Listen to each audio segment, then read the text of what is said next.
देख रहे हैं एनबी न्यूज और मैं हूं आपके साथ काजल ठाकुर। पश्चिम बंगाल चुनाव को लेकर राज्य में आरोप प्रत्यारोप का दौर लगातार जारी है और इसी बीच बंगाल बीजेपी के प्रदेश अध्यक्ष दिलीप घोष ने मुख्यमंत्री ममता बनर्जी और उनकी पार्टी टीएमसी पर बड़ा हमला बोला है।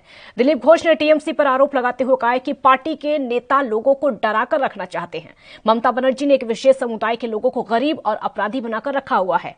इन लोगों से देश विरोधी काम करवाए जा रहे हैं। जहां लुंगी पहने लोग रहते हैं वहीं सबसे ज्यादा हिंसा हो रही है। तृणमूल का जनाधार समुदाय विशेष तक सिमट गया है, लेकिन वहीं मुस्लिमों से वोट करने की अपील को लेकर मुख्यमंत्री ममता बनर्जी पूरी तरीके से मुश्किल में फंस गई हैं। चुनाव आयोग ने ममता बनर्जी के खिलाफ नोटिस जारी कर दिया है और इस मामले में ममता से 48 घंटे के भीतर जवाब मांगा है। मुस्लिम से वोटों की अपील पर चुनाव आयोग की ओर से मिले नोटिस को लेकर बीजेपी प्रदेश अध्यक्ष ने यह भी कहा कि नोटिस से कुछ होने वाला नहीं है, ममता बनर्जी को घर में बंद कर देना चाहिए। आपको बता दें कि ममता बनर्जी ने मुस्लिम समुदाय से वोट न बांटने की बात कहते हुए टीएमसी के पक्ष में एकजुट होकर मतदान करने की अपील की थी। और वहीं मनी कूपन बांटने के आरोप को लेकर दिलीप घोष ने कहा है कि हमें दस्तावेज मिलेगा तो हम जांच के लिए पूरी तरीके से तैयार हैं।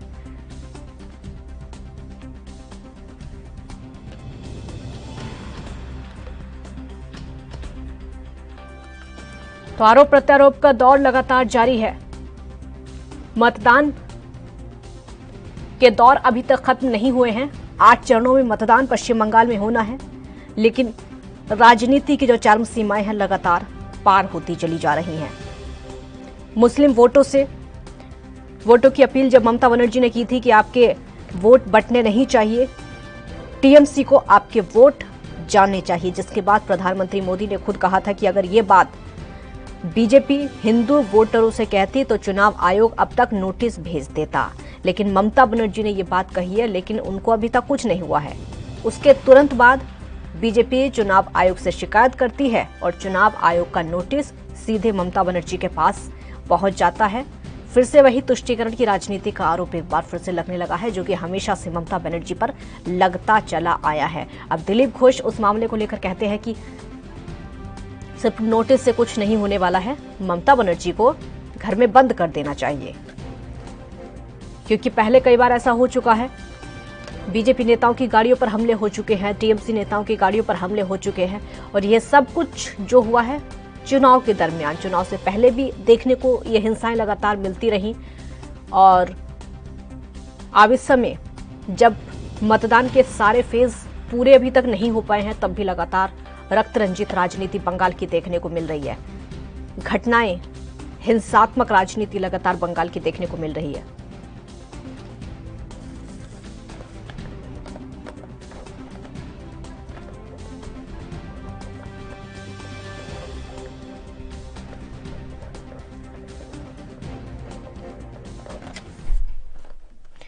और डिबेट में शामिल होने के लिए हमारे साथ 2 खास मेहमान इस समय जुड़ गए। पीएस पांडे टीएमसी का पक्ष रखेंगे, बहुत स्वागत है पीएस पांडे जी आपका, और प्रदीप भटनागर बीजेपी का पक्ष रखेंगे, आपका भी बहुत बहुत स्वागत है। पीएस पांडे जी, पहला सवाल मेरा आपसे ही होगा। ममता दीदी ने वोटों की अपील की थी मुस्लिम समाज से, लेकिन अब तो वो फंस चुकी हैं पूरी तरीके से। मैडम काजल जी, आपको बहुत बहुत धन्यवाद और गुड आफ्टरनून। मैं एक केवल इस बात पर आपका प्रश्नों का उत्तर जो आपने पूछा उसका उत्तर देना चाहूंगा बस, और आगे जो है आप निर्णय खुद कर लीजिए। अभी आपने अपने इंट्रोडक्शन में कहा कि जैसे ही ममता बनर्जी ने कहा कि मुस्लिम का वोट जो है नहीं बंटना चाहिए और एक मुश्त टीएमसी को जाना चाहिए, सेम वही बात जो है हमारे माननीय प्रधानमंत्री मोदी जी ने अगर लगा के कहा, अगर मगर किंतु परंतु आगे पीछे कर दीजिए और उसको ये कहिए कि हमने तो ये कहा ही नहीं, तो क्या उनकी बातों का सारांश क्या निकलता है मैडम, जरा हमको बताइए। चुनाव आयोग इस पर तो संज्ञान लेने के लिए आगे आ जाए, इसलिए कि ममता बनर्जी विपक्षी पार्टी की हैं और ये जो है सत्ता पार्टी के हैं। रह गई बात कि किस परिप्रेक्ष्य में उन्होंने कहा था, उन्होंने परिप्रेक्ष्य में इसमें कहा था कि ओवैसी और फुरफुरा शरीफ के मौलाना सिद्दीकी दोनों लोग जो है चुनाव मैदान में मुस्लिम के वोट काटने के नियत से आए हैं, न कि चुनाव जीतने की नियत से आए हैं। इस पर उन्होंने कहा था कि मुसलमान लोग का वोट बटे न, इसलिए उन्होंने अपनी स्थिति स्पष्ट की कि टीएमसी बहुत मजबूत स्थिति में है और आपका वोट ऐसी क्रूशियल पीरियड में नहीं बटना चाहिए। लेकिन सेम बात वोटों का पोलराइजेशन करने के लिए हमारे माननीय प्रधानमंत्री जी अगर शब्द लगा करके आगे अगर लगा दो, पीछे मगर लगा दो, किंतु परंतु में शब्दों के भ्रमजाल में सारी चीजों को फंसा दो और फिर कहो कि हम वोट की राजनीति नहीं करते, हम वोट का पोलराइजेशन नहीं करते। लेकिन एक चीज मैं बताऊं आपको, पश्चिम बंगाल में बंगाली जो है हमेशा से मिल के रहा है, चाहे वो हिंदू है या मुसलमान है, वो कभी इस पॉइंट पर जा ही नहीं रहा है, क्योंकि वो कह रहा है कि 2014 के बाद से ये हिंदू मुसलमान का जो है खेला खेला जाना शुरू हुआ।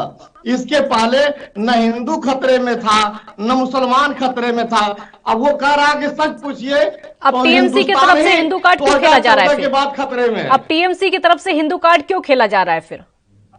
अब क्यों हिंदू हिंदू वोटरों को लुभाने की कोशिश ममता बनर्जी की तरफ से की जाती है? क्योंकि कहीं ना कहीं उनको लगता है कि वोट खिसकता हुआ दिख रहा है, बीजेपी की तरफ जाता हुआ दिख रहा है। वहां पर जब जय श्री राम के नारे लगाए जाते हैं तो वो नारे हिंदू वोटरों को लुभाते हैं। ये टीएमसी को अब लगने लगा है। काजल जी, आप ये बताइए कि हिंदू का वोट बीजेपी की तरफ क्यों जाएगा? क्या ये हिंदुत्व का ठेका ले रखे हैं? श्री राम का ठेका इन्हीं के पास है, हमारे पास नहीं है। ये बात बिल्कुल गलत है कि वहां के लोग जो है मोदी जी के तरफ जा रहे हैं, बीजेपी की तरफ जा रहे हैं। कोई हिंदू वोट वहां नहीं जा रहा है, ये केवल परसेप्शन फैलाया जा रहा है। ठीक है, आपको रोकूंगी एक ब्रेक के लिए, यहाँ पर रुकना होगा, छोटा सा ब्रेक यहाँ पर लेते हैं। आप देखते रहिए एएनपी न्यूज।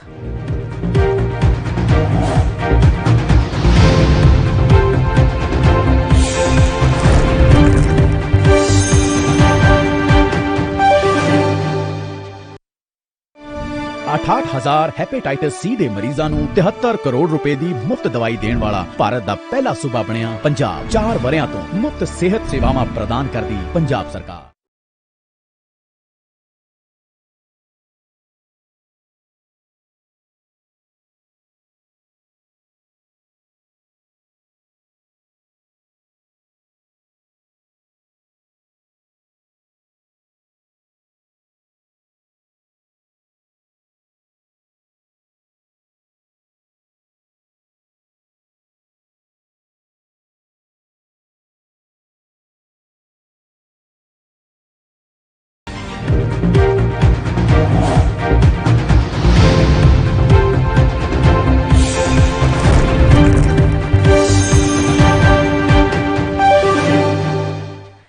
ब्रेक के बाद एक बार फिर स्वागत है आपका। तो हिंदू मुस्लिम की राजनीति बंगाल में थमने का नाम नहीं ले रही है। हिंदू कार्ड बीजेपी की तरफ से भी खेला जाता है और टीएमसी की तरफ से भी खेला जाता है। प्रदीप भटनागर, अगला सवाल मेरा आपसे होगा। प्रधानमंत्री तो कहते हैं कि जो बात ममता बनर्जी ने कही है कि मुस्लिम समुदाय से आप अपना वोट मत बांटो, टीएमसी को वोट दो। अब प्रधानमंत्री कहते हैं कि अगर हम ये बात बोल देते हिंदू वोटरों के लिए तो अब तक आयोग से नोटिस आ जाता, उसके बाद तुरंत बीजेपी की तरफ से शिकायत जाती है आयोग से और टीएमसी तक नोटिस पहुंच जाता है।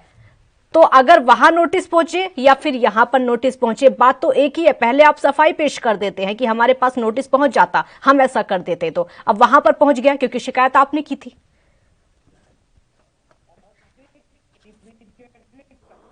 रक्त रंगी राजनीति और आपने बड़ा अच्छा शब्द कहा, रंग रची राजनीति पश्चिम बंगाल में क्यों है? भारतीय जनता पार्टी पश्चिम बंगाल में नहीं, अंदर चुनाव लड़ती है, सरकार भी है। पश्चिम बंगाल में रक्त रंजित राजनीति देखने को ही मिलती है। हम चुनाव से पहले भी लगातार देख रहे थे और इस समय अभी सारे फेज पूरे हो नहीं पाए हैं। 8 चरणों में मतदान होना है, लेकिन लगातार वो राजनीति हो रही है, लगातार खून खराबा हो रहा है, कार्यकर्ताओं की हत्याएं हो रही है। इधर बीजेपी के कार्यकर्ता, उधर टीएमसी के कार्यकर्ता है। आपने बहुत अच्छा शब्द बोला और मैं आपके शब्द का बहुत हृदय से समर्थन करता हूँ। और आपने जो शब्द, इस भारत में जो नागरिक जिनको मत डालने का अधिकार है, उसके अधिकार का हनन करने के लिए जो एक सरकार 10 साल से राजनीति और राज कर रही है, उसके राज में क्या यही बनाया उसने जो आपने भी शब्द कहा, रक्त राजनीति। देखिए, अगर प्रदेश के अंदर और भी चुनाव होता है कि रक्त राजनीति उस पश्चिम बंगाल में क्यों है? आज जो देखिए हाल क्या है कि देखिए दिलीप घोष जी एक भारतीय जनता पार्टी के प्रदेश का नेतृत्व करते हैं पश्चिम बंगाल में। जो पूर्व मंत्री शाहनवाज हुसैन है, उनके एक सभा के अंदर पत्थरबाजी की जाती है, क्या जवाब दे पाएंगे? इन्होंने यहाँ कार्यकर्ता बनाए या पश्चिम बंगाल का निर्माण करा, क्या गुंडा या बदमाश बनाया इन्होंने 10 वर्ष के अंदर? ये जवाब इनको देना पड़ेगा। ममता बनर्जी के पैर इतने हिले हुए हैं कि अब तो दीदी बोलते हुए शर्मिंदगी होती है मुझे भी, कि मैं भी शब्द का विमोचन करके ममता बनर्जी ही बोलूं मुख्यमंत्री पश्चिम बंगाल। क्योंकि जो रक्त रंगोली जो उन्होंने खेली है और चल रही है, उसको लेकर बड़ा शर्मिंदगी है कि हमारे भारत के अंदर कि ऐसी राजनीति भी होती है जिसमें इतने सारे भाई बहनों की हत्या की जाती है राजनीति के लिए, एक कुर्सी के लिए। तो मुझे समय दीजिए, आपने मुझे मैं पूरा समय दिया। बोलिए, ठीक है, बोलिए, पूरा करिए। मैं यही कहना चाहता हूँ कि आप बिल्कुल राजनीति करिए, अच्छी बात है। आपने पश्चिम बंगाल में छत्तीसगढ़ की राजनीति करी, हिंदू मुस्लिम की राजनीति करी आपने देखिए दंगा 24 परगना में हुआ, वहाँ क्या हुआ, बीएसएफ पे हमला हुआ, वो भी देखा आपने। और क्या इल्जाम लगाया कि बीएसएफ क्यों भेजी जा रही है कि भाई एक मुस्लिम होगा हरण करने के लिए। आप देखिए इनका राजनीति करने का सिस्टम क्या है। ये लोगों ने एक वर्ग की राजनीति करी है। अगर ये समाज में राजनीति करते पश्चिम बंगाल के अंदर तो आज ये नौबत नहीं आती। देखिए इनके बहुत बुरे हाल है। पश्चिम बंगाल का कोई रोड कोई बोर्ड इन्होंने नहीं छोड़ा एडवर्टाइजमेंट के लिए, अन्य विभिन्न पार्टियां उस पर अपना बोर्ड बैनर पोस्टर लगा सके। एक एक कोना घेर रखा है ममता बनर्जी की सरकार ने, टीएमसी ने। किसी भी पार्टी के लिए कोई जगह नहीं छोड़ी कि वो अपना झंडा डंडा लगा ले। अब लगा लीजिए कि कितना पैसा इस समय खर्च कर रही है ममता जी। ठीक है प्रदीप भटनागर, मेरा एक और सवाल सुनिए। दिलीप घोष कहते हैं कि चुनाव आयोग के नोटिस से कुछ नहीं होगा, ममता बनर्जी को घर में बंद कर देना चाहिए। क्या मतलब है इसका? देखिए जिस तरह आग उगल रही है ममता जी, जहर उगल रही है प्रदेश के अंदर, और जो दंगा कराने के उद्देश्य से जो उगल रही है अब शब्द, उसको लेके तो यही दिलीप घोष जी ने जो कहा है कि उन्हें घर के अंदर 4 दीवारी के अंदर बिल्कुल परमानेंट लॉक कर देना चाहिए चुनाव तक, जिससे कि प्रदेश के अंदर शांतिपूर्ण चुनाव है। पहले ये बताइए पश्चिम बंगाल के चुनाव में जहर कौन नहीं उगल रहा है? क्या बीजेपी के नेता वहां पर जहर नहीं उगल रहे हैं? क्या प्रधानमंत्री जिस तरह की भाषा का उपयोग करते हैं वहां पर, जिस तरह दीदी ओ दीदी कहते हैं, एक तरीके से तंज टीएमसी वालों को लगता है। टीएमसी वाले कहते हैं कि महिलाओं का अपमान है। तो भाषा की मर्यादा तो किसी के पास भी नहीं है, किसी भी पार्टी की लगभग नहीं बची हुई है। बिल्कुल बिल्कुल, आप प्रधानमंत्री जी कह रहे हैं, अगर दीदी बोल के संबोधन कर रहे हैं और ममता जी किस तरह प्रधानमंत्री का संबोधन करते हैं वो भी आपने देखा है। मैं इसका उदाहरण नहीं, आपको उदाहरण खुद आपके पास फौजियों है आपके पास। माने प्रधानमंत्री जी को बहुत तहजीब है, दीदी करके बोल रही है, मगर दीदी कहना लायक नहीं है, फिर भी दीदी संबोधन किया जा रहा है। ठीक है पीएस पांडे जी, अब ठीक है पीएस पांडे जी, अब उनका कहना है कि ममता बनर्जी की जो भाषा है वो उस तरीके की हो गई है जिसके चलते दिलीप घोष ने कहा है कि उनको घर में बंद कर देना चाहिए, आयोग के नोटिस से कुछ नहीं होगा। मैडम काजल जी, आपका दूसरा प्रश्न तो हमको सुनाई पड़ा। हाँ। और वो हमारे भटनागर जी क्या बोले इको के वजह से ज्यादा सुनाई नहीं पड़ा। हाँ। वो मैं बता दूंगी उन्होंने जो भी कहा वो मैं बताऊंगी आपको। मैंने उनसे यही सवाल पूछा कि उनकी दिलीप घोष की भाषा का क्या मतलब है। वो कहते हैं कि ममता बनर्जी को घर में बंद कर देना चाहिए, आयोग के नोटिस से कुछ नहीं होने वाला है। अब आप बताइए कि घर में बंद कर देना चाहिए उनको? मैडम ऐसा है कि दिलीप घोष चाहे हो या अमित शाह हो, ये पूरी कैबिनेट 26 मंत्रियों को लेकर के वहां हमारे माननीय प्रधानमंत्री जी को सहित जो देश का प्रधानमंत्री पद की गरिमा नहीं समझ रहे हैं कि एक प्रधानमंत्री एक महिला मुख्यमंत्री को एक प्रदेश में हराने के लिए लोहा ले रहा हो, और ऐसा तो कभी आज तक इतिहास में किसी प्रधानमंत्री ने किया नहीं। तो इनको लग रहा है कि हमारा तो पूरा का पूरा कैबिनेट भी इस एक महिला के आगे शून्य हो जा रहा है। अब इसको घर में ही बंद करवा दो, ज्यादा अच्छा है। ये न निकलेगी और न कोई वो होगा, प्रचार होगा इसका।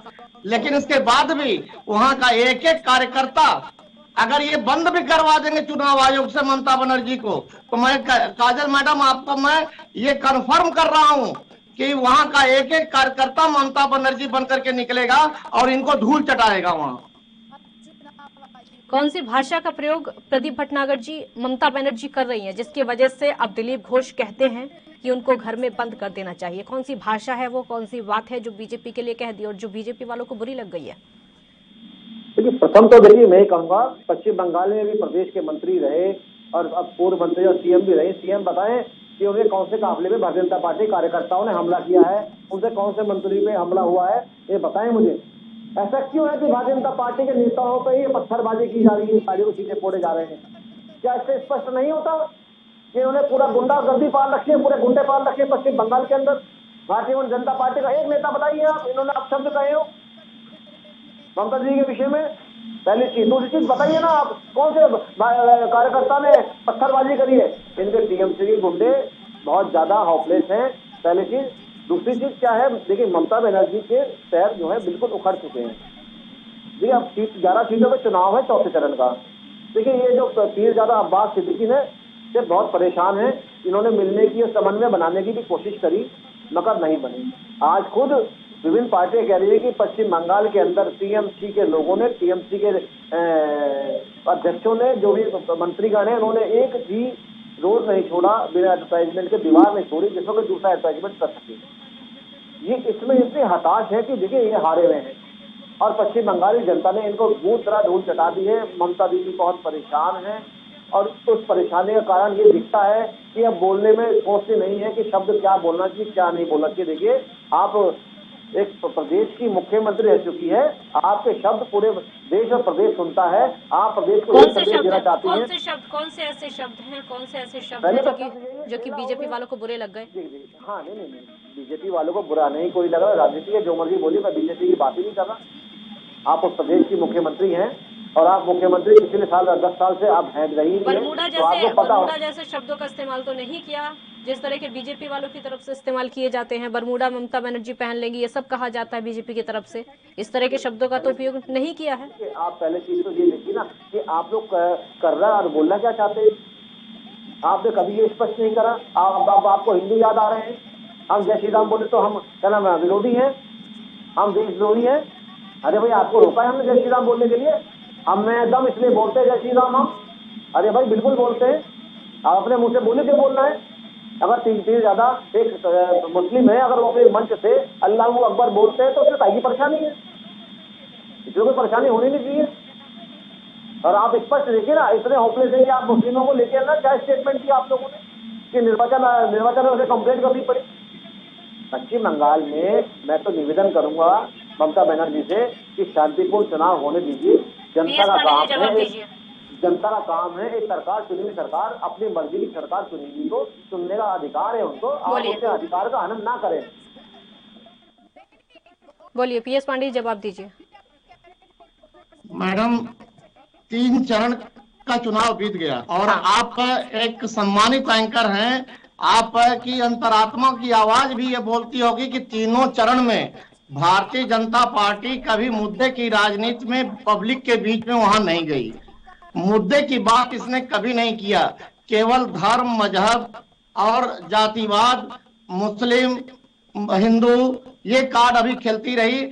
ये अभी कार्ड इसके इतने चल रहे हैं, जिस दिन ये भी कार्ड इसके फेल हो जाएंगे तो ये राष्ट्रवाद पर उतरने वाली है। और देखिए किस चरण में वो आ जाता है कि हिंदू जो है खतरे में है, देखो बचाओ, नहीं तो पाकिस्तान आ जाएगा, नहीं तो चाइना आक्रमण करेगा, चाहे अमेरिका इनको लूट लेगा।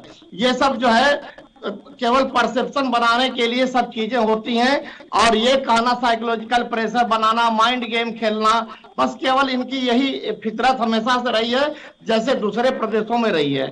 लेकिन इनके चाल वहां इसलिए नहीं चल पा रहे हैं कि सही, किसी ने सही कहा है कि जो बंगाल आज सोचता है बाकी के प्रदेश कल सोचते हैं, 2 दिन बाद सोचते हैं, और वहां के लोग इनके जालों में फंस नहीं रहे हैं। अभी तक का रिकॉर्ड ये है 3 चरण का कि जितना ये शाह जी घूम घूम के कह रहे हैं कि दीदी तो गई, दीदी तो हार गई, हकीकत ये है कि ये अभी बहुत पीछे हैं। और मैं आपको बता दूं, ये लोग तुलना करते हैं 2019 से, 2016 से तुलना करना चाहिए जब ये 3 थे। मैडम आपके चैनल पर मैं चैलेंज कर रहा हूं कि 3 से ये 23 भले हो जाएं, 3 से ये 33 भले हो जाएं, लेकिन ये 3 से 93 भी नहीं होने वाले हैं। हाँ। और ममता बनर्जी वहां एकदम 3 से 33 का भरोसा आपको कैसे? 3 से 33 का टीएमसी को भरोसा कैसे? टीएमसी को तो फिर बिल्कुल ही, टीएमसी को तो एक मिनट टीएमसी को तो ये कहना चाहिए ना कि 3 से 0 पर भले ही आ जाए, हमें पूरा भरोसा है कि 3 से 0 पर आ सकते हैं। आप 23 तक कैसे ले जा रहे हैं? 23 तक भी आ सकते हैं, 33 तक भी आ सकते हैं। नहीं नहीं मैडम, जैसे दूसरे लोग जो है कपोल कल्पित भाषा बोलते हैं, मैं नहीं बोल सकता। हाँ। मैं हकीकत बता रहा हूँ कि ये 3 से 33 तो हो सकते हैं, लेकिन 3 से 93 नहीं पहुंच पाएंगे ये। नहीं, वही मेरा और सवाल था, जहाँ वही तक- मेरा सवाल था। ठीक है, देखिए अब आप सुनिए, अब यहीं पर आप सुनिए। आप उनकी 3 सीटें आई थी पहले, अब आपकी ये कोशिश होनी चाहिए कि वो 3 से 0 पर आ जाएं, 3 से और ज्यादा नीचे गिर जाएं। आप 3 से 23 पर, 3 से 33 पर उनको ले जा रहे हैं। आप क्यों ऊपर उठाने की सोच रहे हैं? आप तो नीचे गिराइए ना अपने विरोधी दल को। नहीं मैडम, सुनिए। आपको खुद को उम्मीद है कि थोड़ी सी ऊपर उठ सकते हैं, भले ही नीचे ना आए लेकिन 23 आ सकती हैं, 93 ना आए लेकिन 33 आ सकती हैं। आपको ही मतलब थोड़ा लगता है कि थोड़ा तो हो सकता है, कुछ तो हो सकता है यहाँ पर। मैडम उसका 2 कारण है। हाँ। मैं आपको जवाब देता हूँ। हाँ। ये कोई भी आप जाती हैं, अगर मार्केटिंग करने जाती हैं, पॉकेट में अगर पैसा नहीं है तो आप अपने हाथ में कोई भी सामान लेकर के नहीं आ सकती हैं। वहाँ वोट खरीदे जा रहे हैं, और पैसा टीएमसी के पास थोड़ी है, पैसा तो इनके पास है। हाँ। इसलिए ये वोट जहां जहां खरीद रहे हैं, उसमें से ये थोड़ा सा इजाफा। ठीक है, प्रदीप भटनागर जवाब दीजिए। आप वोट खरीदकर इजाफा कर रहे हैं अपनी सीटों में, और आपकी जो सीटें हैं 3 से 23 हो सकती हैं या फिर 33 हो सकती हैं, ऐसा टीएमसी को लगता है। देखिए, हाँ। 2 मई और दिल्ली गई, ये तो पश्चिम बंगाल की जनता ने नारा बना लिया है कि 2 मई और दिल्ली का टुकड़ा साहब और वो गई पहले चीज। दूसरी देखिए, अभी आपने जो बात करी ना, देखिए विकास का जो एक मुद्दा है, पश्चिम बंगाल को आगे लाने का जो विषय है, उससे भारतीय जनता पार्टी चुनाव लड़ रही है, जनता के बीच में जा रही है।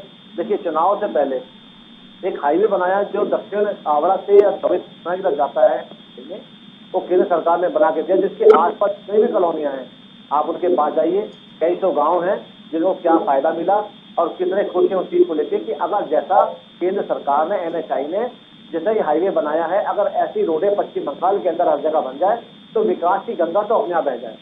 और जो विकास की बातें करते हैं उनको ये चीजें देखते कि अगर पश्चिम बंगाल के अंदर अगर विकास और काम को लेकर अगर दृढ़ संकल्प लेके काम करते होते तो आज ये नौबत नहीं आती इन्हें हम गड़बड़ाहट की, वामपंथियों से डर लगने की, तीर ज्यादा से लड़ने की, ये सब चीजें बोलने की जो नहीं आती। देखिए, विषय है चुनाव, आप जीते या भारतीय जनता पार्टी जीते या वामपंथी जीते, आपको क्या अधिकार है जनता पे बम मारने का? क्या अधिकार है आपको रंग रंगोली खेलने का जनता से? क्या उसकी वो आजादी है, वो इंडिपेंडेंट है, वोट किसी को भी डाले? आप कौन अधिकार रखते हैं उसका हनन करने का, उसके अधिकारों का? भारतीय जनता पार्टी ने निष्पक्ष चुनाव कराने के लिए जो रिजर्व फोर्सेज भेजी हैं, इसीलिए भेजी है। देखिए, विभिन्न पार्टियां जितनी भी पश्चिम बंगाल में चुनाव लड़ रही हैं, वो इस बात का समर्थन करती हैं कि जितनी भी केंद्र रिजर्व फोर्स पश्चिम बंगाल के अंदर है, उसकी बदौलत पश्चिम बंगाल का वोटर अपना आजादी से वोटिंग कर पा रहा है, डाल रहा है, उसके अधिकारों का हनन नहीं हो रहा है। ये एक बहुत बड़ा विषय है।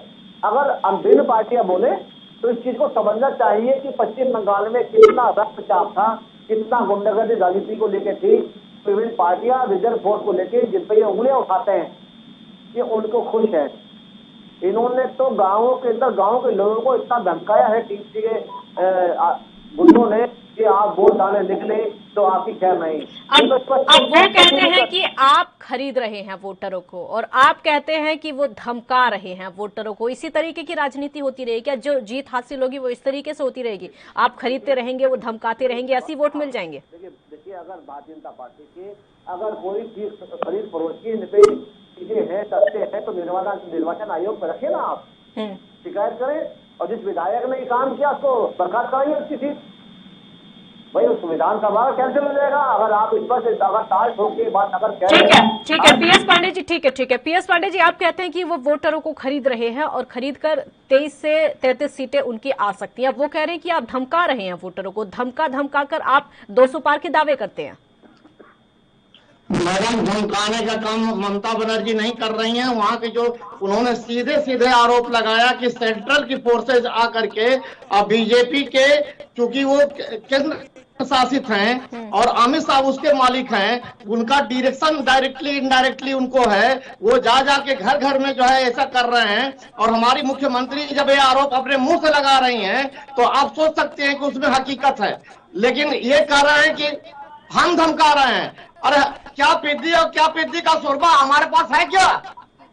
हमारे पास शासन है, हमारे पास पुलिस है, पुलिस भी आपने छीन लिया है, अपना दूसरा बैठा दिया है। आईटीबीपी को ले आए हैं और बॉर्डर सिक्योरिटी फोर्स को लाए हैं। आईटीबीपी नहीं चाहिए थी, आईटीबीपी नहीं चाहिए थी, आईटीबीपी नहीं चाहिए थी, केंद्रीय फोर्स आपको नहीं चाहिए थी, क्योंकि ममता बनर्जी चुनाव से पहले तो चाहती थी कि उनको सारी फोर्सेस वहां पर चाहिए, उनको किसी भी दिक्कत का सामना ना करना पड़े।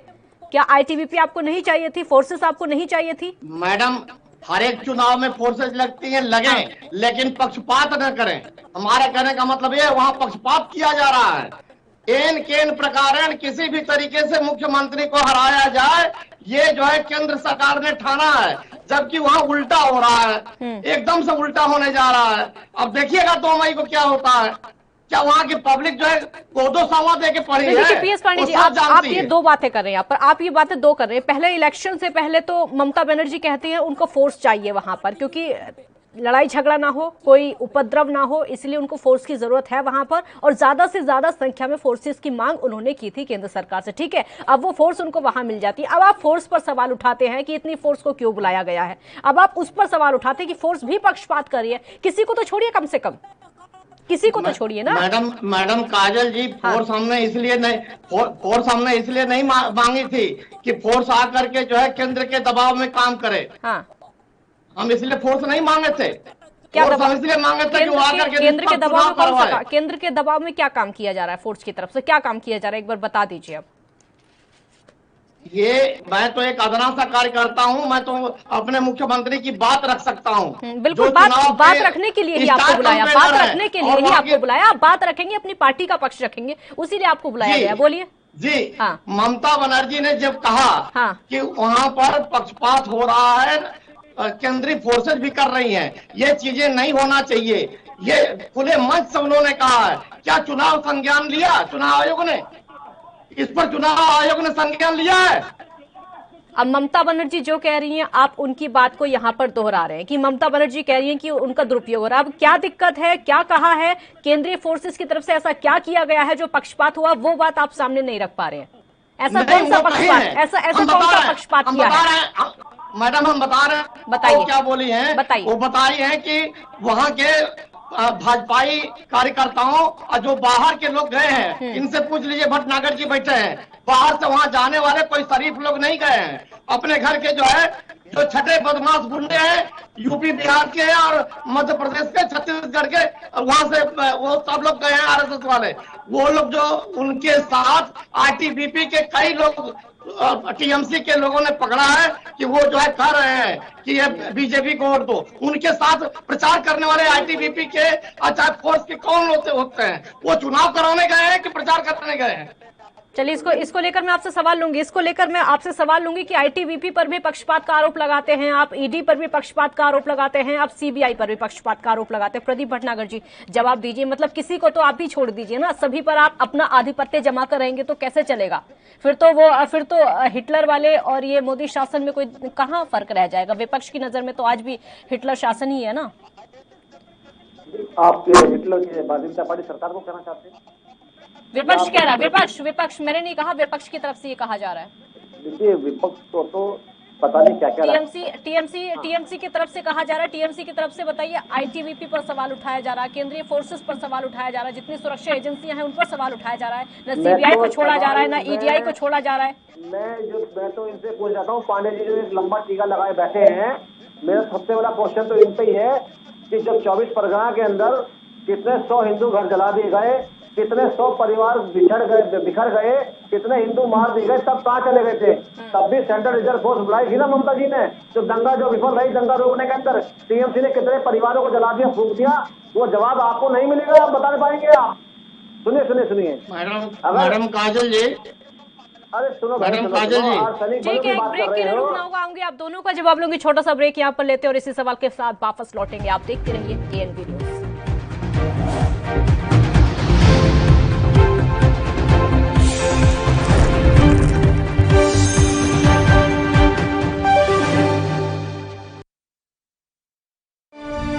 पंद्रह सरकारी ਕਾਲਜਾਂ ਦਾ ਕੀਤਾ ਜਾ ਰਿਹਾ ਹੈ ਨਿਰਮਾਣ। 4 ਵਰਿਆਂ ਤੋਂ ਉਚੇਰੀ ਸਿੱਖਿਆ ਦਾ ਮਿਆਰ ਉੱਚਾ ਕਰਨ ਲਈ ਨਿਰੰਤਰ ਮਿਹਨਤ ਕਰਦੀ ਪੰਜਾਬ ਸਰਕਾਰ।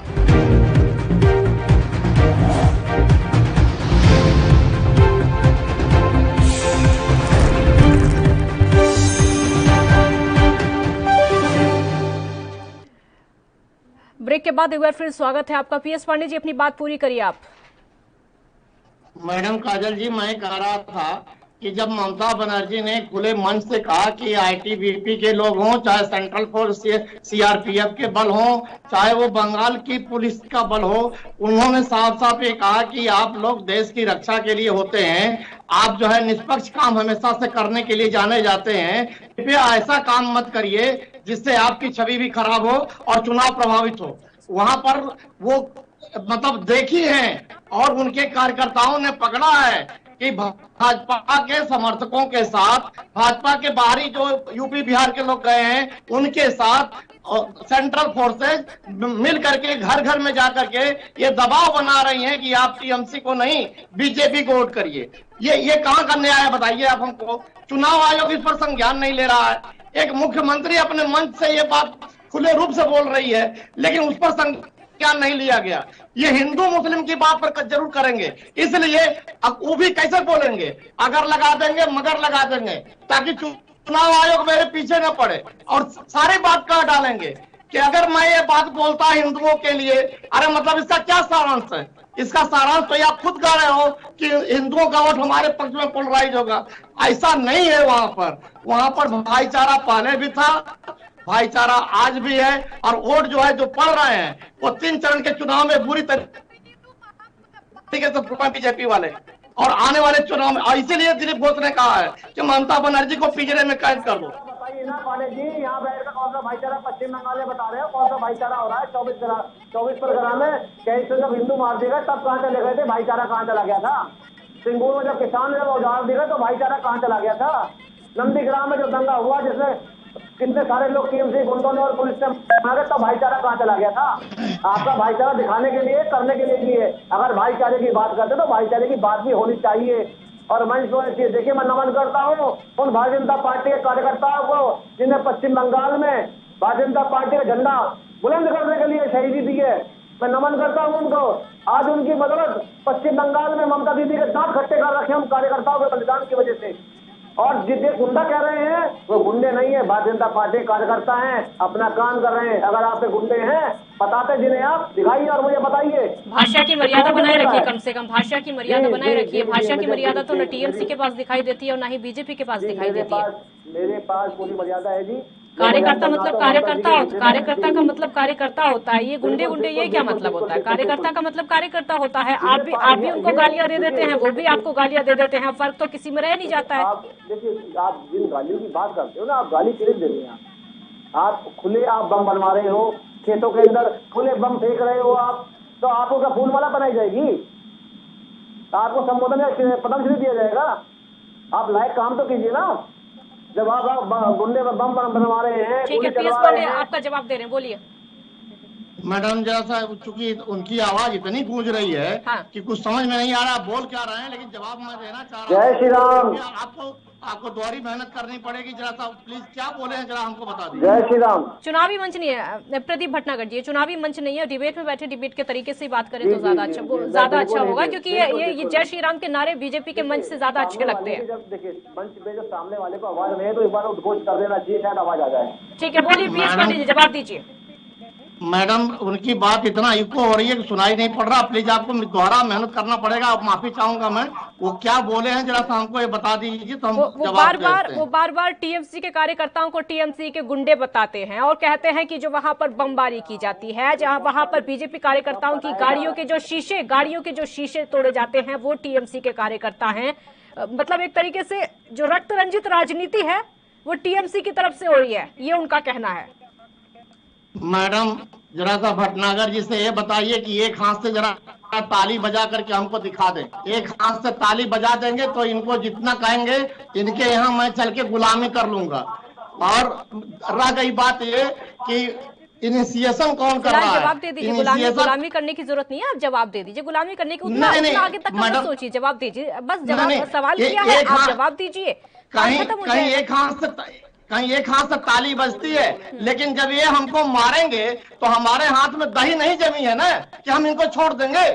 ये कहते हैं इनके पास प्रचार तंत्र है, ये 130 चिल्लाते हैं हमारे कार्यकर्ता मारे गए, और हमारे जो 450 लोग मारे गए उसको ना मीडिया दिखाती है, वो बंगाली मीडिया दिखाती है, बंगाली मीडिया दिखाती है, लेकिन देसी मीडिया हमारे जो हिंदी भाषी मीडिया आपके जो कार्यकर्ताओं की मौत हुई है वो हमने दिखाया है, हमने बीजेपी कार्यकर्ताओं की मौत भी दिखाई है, हमने टीएमसी कार्यकर्ताओं की मौत दिखाई है, और हम हर रोज उस पर डिबेट करते हैं, आपको बुलाते भी हैं। तो आप ये मत कहिएगा कि आपकी जो पार्टी के कार्यकर्ता उनकी मौत को दिखाया नहीं जाता है, ये तो आप बिल्कुल मत कहिए, क्योंकि हम दोनों पार्टियों का पक्ष दिखा रहे हैं। यहाँ पर एक मिनट यहाँ पर आपको भी बराबर बोलने का मौका मिल रहा है और बीजेपी वालों को भी बराबर बोलने का मौका मिल रहा है। मैडम वही मैं कह रहा हूँ कि ये जब हमारे कार्यकर्ता जो 450 मारे गए और इनके 130 मारे गए, तो किसके ज्यादा मारे गए?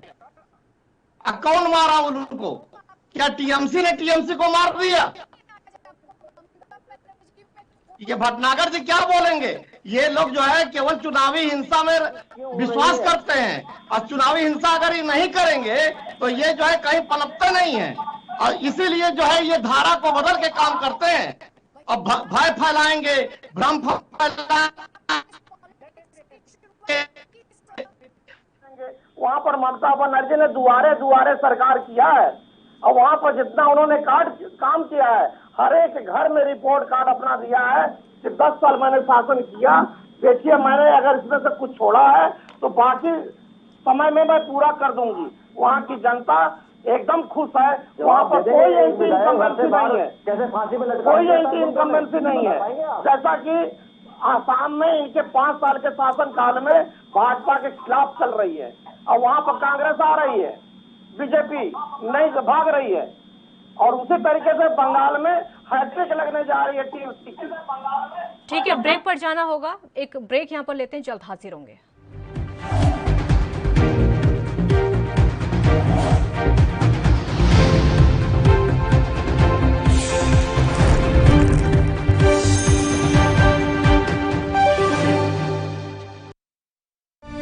एक लाख 36,000 ਫੈਕਟਰੀਆਂ ਨੂੰ 5 ਰੁਪਏ ਯੂਨਿਟ ਦੇ ਹਿਸਾਬ ਨਾਲ ਸਸਤੀ ਬਿਜਲੀ 4 ਵਰਿਆਂ ਤੋਂ ਉਦਯੋਗ ਨੂੰ ਪ੍ਰਫੁੱਲਤ ਕਰਦੀ ਪੰਜਾਬ ਸਰਕਾਰ।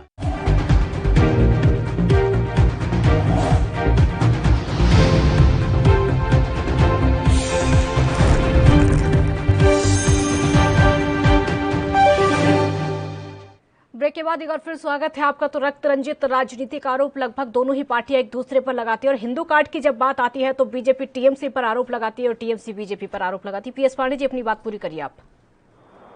मैडम काजल जी, मैं वही कह रहा था कि एक हाथ से ताली कभी नहीं बजती, ये इनिशिएशन करते हैं और इनके लोग वहाँ पर टीएमसी को परेशान करने के सारे हथकंडे अपना रहे हैं, लेकिन इनका मुंहतोड़ जवाब वहाँ पर दिया जा रहा है, और ये किसी भी क्षेत्र में टिक नहीं रहे हैं। 26 मंत्री वहाँ लगे हुए हैं, सारे जिलाध्यक्ष, अध्यक्ष और प्रदेश अध्यक्ष वहाँ लगे हुए हैं बीजेपी के, इसके बाद भी ये मुंह की खा रहे हैं। इसीलिए दिलीप घोष ने कहा कि शेरनी को जो है पिंजरे में बंद कर दो, इसलिए कि जब ये शेरनी बाहर रहेगी तो हम सब पर भारी रहेगी, और वो भारी है, आज भी है, कल भी थी और कल भी रहेंगी। और ये चुनाव टीएमसी जीत रही है, ये चाहे जितना भी परसेप्शन फैला लें, ये माइंड गेम कर लें और मीडिया में खड़ा होकर के चिल्ला लें कि 200 पार 200 पार, ये कहीं नहीं टिक रहे हैं मैडम। और पश्चिम बंगाल ये डिसाइड करेगा कि कहां पर जो है राजनीति जा रही है, और प्रधानमंत्री का तो एक विकल्प मिल चुका देश को। जवाब दीजिए प्रदीप भटनागर जी, डर है? ठीक है प्रदीप भटनागर जी, डर है बीजेपी को, इसीलिए दिलीप घोष ने ये कहा कि आयोग के नोटिस से कुछ नहीं होगा, ममता बनर्जी को घर में बंद कर देना चाहिए। डर लग रहा है बीजेपी को ममता बनर्जी से? आप जिन दिलीप घोष जी की बात कर रहे हैं, दिलीप घोष जी जब से प्रदेश के अध्यक्ष बने हैं तो अपना कितनी बार सर फुड़वा चुके हैं, और किस तरह अपनी पार्टी के लिए बलिदान दे चुके हैं, कितनी बार पीछे तोड़वा चुके हैं। उन्होंने खूब लाते घोषे खाए हैं इन टीएमसी के गुंडों के जो पाल रखते हैं। दिलीप घोष ऐसे दिलीप घोष नहीं बन गए, भारतीय जनता पार्टी ऐसे भारतीय जनता पार्टी खड़ी नहीं हो गई पश्चिम बंगाल के अंदर, उसके लिए बलिदान दिया है। आज पहली बार रक्तचाप नहीं है, वर्षों से है ये काम जो इन्होंने छेड़ रखा है। जो उड़ता है, एक पहली बार एक पार्षद बना था हमारा पश्चिम बंगाल के अंदर, उसको भरी रोड पे 19 गोली मारी गई थी, और वो कौन से टीएमसी के लोग थे जिनपे आज तक मुकदमा दर्ज नहीं हुआ और खुले घूम रहे हैं। इनकी राजनीति टाइप की ममता दीदी जो कहती हैं, अगर वो करने लगे तो बातें क्या है। देखिए, बहुत उदाहरण के तौर पे एक बहुत अच्छा मीडिया ने भी दिखाया, मैं फिर से वही चीज दोहराना चाहूंगा कि जब नंदीग्राम में जब उनके पैर में चोट लगी थी, क्यों कॉरिडोर बनाना पड़ा था, जो कि रोड भी नहीं थी उस रोड तक शहर की ओर जाने के लिए, और किस तरह और चलाया गया और मीडिया ने भी दिखाया। देखिए, राजनीति है, करिए, खूब करिए, आप चुनाव लड़िए, बिल्कुल लड़िए, मगर रक्त राजनीति का शोभा नहीं देती है। आपने पश्चिम बंगाल के अंदर जब वामपंथी चुनाव लड़ा, जब उनका मुकाबला किया, आपने खुद सदस्य उनका बहाया और आपने अपने कार्यकर्ताओं बहाया, तो ऐसी राजनीति के परिवर्तन के लिए आप उम्मीद नहीं करते? ये प्रदेश के अंदर ऐसी राजनीति ना हो, प्रदेश के अंदर स्वच्छ राजनीति हो, सरकार कोई भी आए, कोई कार्यकर्ता हो या कोई आम आदमी हो, वो अपना क्यों वक्त बहाए इस चुनाव के लिए? राजनीति है, करिए, मगर और प्रदेशों में चुनाव मगर शांतिपूर्ण तो होनी चाहिए ना। क्या खून खराबा करके ही राजनीति करेंगे ममता जी? जो वामपंथी साथ और खेल के जो राजनीति में आई वो, जो उनसे सीखा, क्या वो बंगाल की जनता का वही सिखाना चाहती है? ममता बनर्जी की तरफ से कहा जाता है, टीएमसी की तरफ से कहा जाता है कि इस समय जो सब कुछ हाथ में है वो चुनाव आयोग के हाथ में है। मतलब इन हत्याओं को, रक्त रंजित राजनीति को चुनाव आयोग रोक सकता है, और चुनाव आयोग को प्रवक्ता बीजेपी का पहले ही टीएमसी की तरफ से बताया जा चुका है। तो देखिए, बिल्कुल इन्होंने देखिए कहीं नहीं छोड़ा कि संस्थान को नहीं छोड़ा, सब में इन्होंने बीजेपी जोड़ रखे हैं कि ये कहने पे काम करते हैं। निर्वाचन आयोग को भी नहीं छोड़ा इन्होंने। देखिए, जो सेंट्रल फोर्सेज भेज रखी है या पहुंची भी है, वो निर्वाचन आयोग डिसीजन लेता है कितनी भेजनी कितनी नहीं भेजती है। इनके जितने भी और नेता और प्रवक्ता बैठे उन्होंने भी कही कि देखिए आप इतने ज्यादा में क्यों रहा है। ठीक है, पीएस पांडे जी, अब वो कहते हैं कि उनको शांतिपूर्ण तरीके से चुनाव चाहिए, जो कि ममता बनर्जी के हाथ में है। मैडम काजल जी, ममता बनर्जी के हाथ में कहाँ है? वही तो मैंने पूछा, भटनागर जी जवाब नहीं दिए कि इनके 130 की ये बात प्रोपेगेंडा में लाते हैं कि हमारे कार्यकर्ता मारे गए, हमारे 450 के आसपास मारे गए हैं, तो क्या टीएमसी ने टीएमसी को मारा है? यही जवाब ये हमको दे दें। ये अगर इन्होंने नहीं मारा तो क्या वो टीएमसी के आदमी टीएमसी को मार दिए? अब ये चुनाव आयोग की बात कर रहे हैं, चाहे चुनाव आयोग एक स्वतंत्र बॉडी है मैडम, चाहे वो सुप्रीम कोर्ट हो या चाहे हमारे राष्ट्रपति हो, चाहे क्यों लगाना है ही, चाहे क्यों लगाना जब है स्वतंत्र तो है, चाहे क्यों लगाना फिर? बिल्कुल आपसे हम बिल्कुल सहमत हैं, लेकिन अगर ये बातें उनके श्रीमुख से ये शोभा नहीं देती जब वो किसी एक पक्ष से ऐसा लगेगा पब्लिक को, क्योंकि जनता जनार्दन सबसे ऊपर है, जनता की अदालत सबसे ऊपर है। वो देखती है कि ये अमुक व्यक्ति जो अमुक पद पर बैठा हुआ है उस चेयर की गरिमा को वो बचा रहा है या गिरा रहा है। जब हमारे माननीय प्रधानमंत्री जी दीदी ओ दीदी किसी महिला के ऊपर टांट करेंगे, कौन सी महिला बर्दाश्त कर लेगी इसको? उस महिला के हाथों से मतलब अब क्या बताएं आपको? बोले मुख्यमंत्री बोले ये कौन महिला उसको भूल जाएगी? वहाँ की महिलाएं मतलब इस चीज को बहुत लाइटली नहीं लिए हैं। वहाँ के महिलाओं ने इस चीज को बहुत गंभीरता से लिया है। दीदी कहने में पीएस पांडे जी, अच्छा ठीक है पीएस पांडे जी, एक और जवाब दीजिए। दीदी कहने में अपमान क्या है? कौन सा अपमान है दीदी कहने में? पहले ये भी आपको समझा दीजिए, क्योंकि ये बात बीजेपी वालों को समझ नहीं आ रही। उनको नहीं लग रहा है कि दीदी कहने में कोई भी अपमान है। मैडम, शब्द वही रहते हैं, बॉडी लैंग्वेज जो होती है वो सारी चीजें उगलती है। क्या वो बॉडी लैंग्वेज, आप एक महिला एंकर है और सम्मानित महिला एंकर है, मैं डंके की चोट लगा रहा हूँ, क्या आपको ये भाषा अच्छी लगेगी? बॉडी लैंग्वेज इनकी क्या है? वो सम्मान की है कि असम्मान की है? ठीक है, जवाब ले लेते हैं। प्रदीप भटनागर जी, क्यों चिढ़ाते हैं प्रधानमंत्री? बंगाल में जाते हैं, ममता बनर्जी को चिढ़ाते हैं। उनके कहने का तरीका तो सभी को समझ आता है। उनके एक मिनट उनके कहने का तरीका सबको समझ आता है कि वो तंज कसा जाता है। वो सम्मान होता कहाँ है? तंज ही कसा जाता है वो तो। देखिए, मैं तो छोटी सी बात कहूँगा। हाँ, अभी जो तृणमूल कांग्रेस के एक कार्यकर्ता बैठे मेरे साथ डिबेट कर रहे हैं और जिस लहजे से ये बोल रहे हैं और जो चीज इन्होंने अभी रखी, अगर ममता जी वो समझ लें तो शायद हो सकता है भविष्य में कभी ये दंगा फसादी ना हो। पहले चीज देखिए, प्रधानमंत्री ने कभी जैसा उदाहरण दे दीजिए जरा सा। तो जैसे अभी आपने कहा कि अभी जिस तरह चुनाव हो रहा है, आपने जो अभी ममता दीदी के संबोधन के जो विषय में अभी कहा आपने, ये चीजें उन्हें भी समझनी चाहिए, जिन्हें कह दो एक सूबे की मुख्यमंत्री है। आप महिला का बहुत कर रहे हैं, आप मगर आप ये सोचिए कि वो एक प्रदेश की मुख्यमंत्री भी हैं और मुख्यमंत्री का दायित्व ये नहीं देखता, ये महिला है, जेंट्स है। पहली चीज, अगर महिला है तो राजनीति में क्यों है? राजनीति में है तो वो भी शब्द का विमोचन समझना चाहिए। पहली चीज, आज एक मुख्यमंत्री की शब्द विमोचन की बात कर रहे हैं। प्रधानमंत्री तंज भरा शब्द वहां पर बोलते हैं, शब्दों की गरिमा को भी तो ध्यान में रखिए ना। अगर एक महिला मुख्यमंत्री के लिए आप शब्दों का प्रयोग करते हैं तो वो शब्द भी तो ऐसे होने चाहिए ना। अगर आपको कोई लगता है तो ऐसे क्योंकि प्रदेश की एक महिला का प्रदेश की मुख्यमंत्री बनना कोई गुनाह तो नहीं है, बहुत सम्मान की बात है, देश के लिए सम्मान की बात है, दुनिया के लिए सम्मान की बात है। आज पूरा भारत पर पूरा विश्व माननीय प्रधानमंत्री जी को फॉलो करता है। हाँ। चाहे वो किसी शब्द को लेकर, किसी चीज को लेकर हो। देखिए, प्रधानमंत्री जी की अपनी गरिमा है और एक ऐसे पहले प्रधानमंत्री हैं। किसी के लिए बहुत शुक्रिया आप दोनों का हमारे साथ जुड़ने के लिए। समय की कमी है तो गरिमा किसी की भी भाषा की नहीं है, ना तो बीजेपी की और ना ही टीएमसी की, और यही वजह है कि रक्त रंजित राजनीति का आरोप बार बार बंगाल की राजनीति पर लगता है। फिलहाल इतना ही। आप देखते रहिए एएनबी न्यूज। नमस्कार।